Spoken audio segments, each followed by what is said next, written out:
भाई और बहनों, पहली कलम से कर्ज मुक्त हो जाएगा किसान। भाई और बहनों, हर साल युवाओं को 2-2 करोड़ के रोजगार दिए जाएंगे। भाई और बहनों, सबके खाते में 15-15 लाख रुपए डाल दिए जाएंगे। पहला, भारतीय जनता पार्टी के उम्मीदवार की जमानत करना, और दूसरा, वो जो इस प्रकार के इनके जो बी टीम के सदस्य हैं, उन बी टीम के सदस्यों का भी दिमाग ठिकाने लगाना। ये अब की बार 2-2। मैं आज मेरे इस बड़ौदा हल्के के लोगों को जगाने के लिए और आज बड़ौदा का चुनाव की घोषणा होने के बाद अब चुनाव प्रक्रिया शुरू होने जा रही है, उन सभी के मद्देनज़र आज लोगों को इस अंधी बहरी और तानाशाह सरकार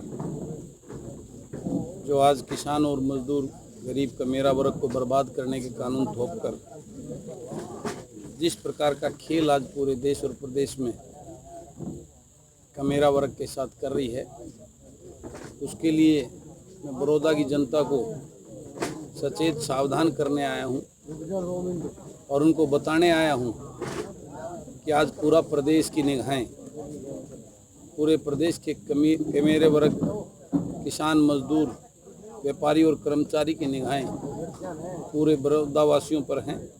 ये बड़ौदा वासी पहली वोट की चोट करके इस अंधी बहरी और तानाशाह सरकार को सबक सिखाने का काम करते हैं। तो आज मैं इसी बात के लिए लोगों के बीच में मैंने अपने कार्यक्रम रखे, 3 गाँव के मेरे का प्रोग्राम है। मैं लोगों के बीच में इसलिए आया हूँ ये बताने के लिए, अगर बड़ौदा के लोगों ने ये गलती की तो शायद पूरा हरियाणा प्रदेश कभी बड़ौदा वासियों को माफ़ नहीं करेगा और एक कलंक लग जाएगा बड़ौदा वासियों पर। आज अगर बड़ौदा वासियों ने पहली बार पहली वोट की चोट करके इस तानाशाह सरकार को सबक सिखाने का काम नहीं किया तो ये प्रदेश का किसान मजदूर मायूस हो जाएगा, शायद वो अपनी लड़ाई नहीं लड़ पाएगा, वो टूट जाएगा।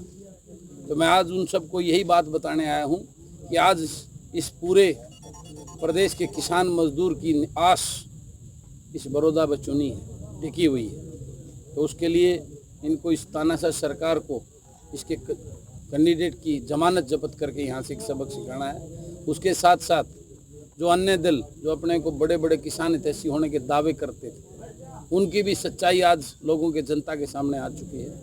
उनको भी एक सबक सिखाने का काम करें। अब सिर्फ ड्राइंग रूम में बैठकर या मीडिया की बाइट देकर बड़े बड़े अपने महलों में उससे किसान की लड़ाई नहीं लड़ी जाएगी। किसान की लड़ाई किसान के साथ कंधा कंधा, मजदूर के साथ कंधा से कंधा मिलाकर, और जिस प्रकार से आज पूरे प्रदेश में किसान, मजदूर, व्यापारी, कर्मचारी, छोटा व्यवसायी सभी सड़कों पे हैं अपने हकों के लिए, तो उसकी लड़ाई सड़क पर आकर, सड़क से लेकर विधानसभा और लोकसभा तक लड़ी जाएगी। इसके लिए उनके साथ खड़ा होना पड़ेगा। बीजेपी वाले कह रहे हैं जी ज्यादातर जो सड़कों के ऊपर वो किसान नहीं, कांग्रेस पार्टी के कार्यकर्ता ज्यादातर दिखाई दे रहे हैं। वो कुछ भी कह सकते हैं जी। वो भारतीय जनता पार्टी के लोग किसान को जब देशद्रोही कह सकते हैं, किसान को अलगाववादी कह सकते हैं, किसान को आतंकवादी कह सकते हैं, तो उनसे क्या उम्मीद करते हैं आप? अभी तो सिर्फ कांग्रेस ही बोला है, उससे पहले तो वो इतने अच्छे अच्छे खिताब से किसान मजदूर को नवाज चुके हैं जी। बलराज कुंडू जी का जो उम्मीदवार होगा कैसा होगा बड़ौदा में और कब तक घोषित हो जाएगा?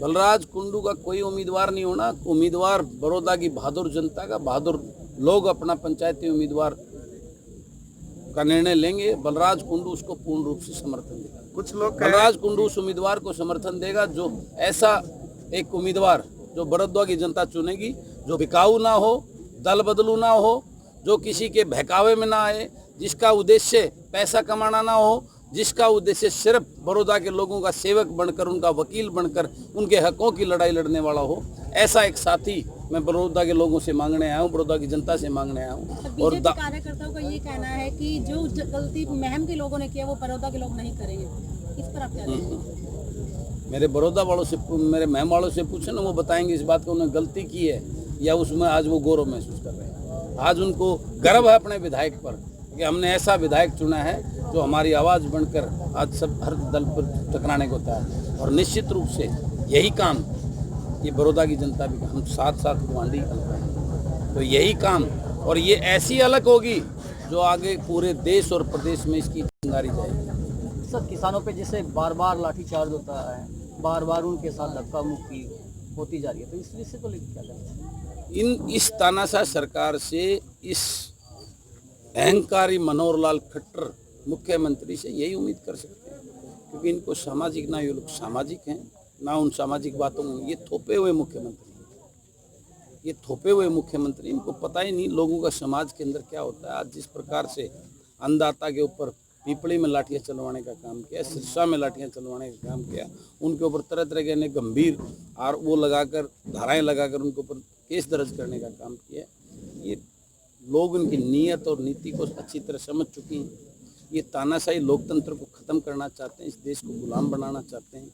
इस देश के आने वाले भविष्य पीढ़ी को ये अपना गुलाम, इन बड़े बड़े, जिस प्रकार से पूर्व में ईस्ट इंडिया कंपनी ने हिंदुस्तान को गुलाम बनाया था, अब ये जो इनके काले अंग्रेज अडानी अंबानी के रूप में जो कम हैं, इनके गुलाम बनाने पर ये लगे हुए हैं। क्योंकि आज की इन सरकारों का रिमोट कंट्रोल वो अडानी अंबानी के हाथ में है। जितने बिल अभी ये 3 काले बिल कृषि के लागू किए हैं, ये किसी किसान का बेटा नहीं बना सकता इनको। ये लोकसभा में, राज्यसभा में क्वेश्चन भी किया था तोमर जी से, उनको जवाब नहीं आया था इस बात का। एक सांसद ने उनसे पूछा था कि तोमर साहब, मैं दावा करता हूं, जिसको आप कह रहे हैं कि आपने ये बिल लेके आए हो, एक किसान का बेटा नहीं ला सकता। ये बिल तो किसी कॉरपोरेट हाउसेज ने तैयार करवाए हैं, और इसमें कतई कोई दो राय नहीं। ये जितने बिल आए हैं ये अडानी अंबानी के द्वारा तैयार किए गए। इसमें गरीब का कोई, गरीब बर्बाद हो जाएगा। आगे जमाखोरी से इतनी महंगाई बढ़ जाएगी कि गरीब आदमी का जीना मुश्किल हो जाएगा। इस बात को आज पूरा प्रदेश और देश जान चुका है। और मैं आपको बताना, हिंदुस्तान के 250 के करीब जो किसान संगठन हैं, जो खुद आरएसएस का, भारतीय किसान संघ जो आरएसएस की विंग है, वो भी इसके खिलाफ सड़कों पे है। इससे ज़्यादा क्या हो सकता है? जी, चुनाव को केवल 26 दिन रह गए हैं, प्रत्याशी घोषित होने में देरी क्यों हो रही है?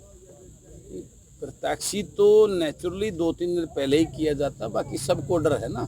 ये फिक्सिंग मैच है, ये एक फिक्सिंग मैच किया हुआ है। सब जो है ना, अंदर खाते भाजपा की बी टीम के रूप में बनकर ऐसा गेम यहाँ खेलना चाहते हैं, बड़ौदा के लोगों को बेवकूफ़ बनाना चाहते हैं।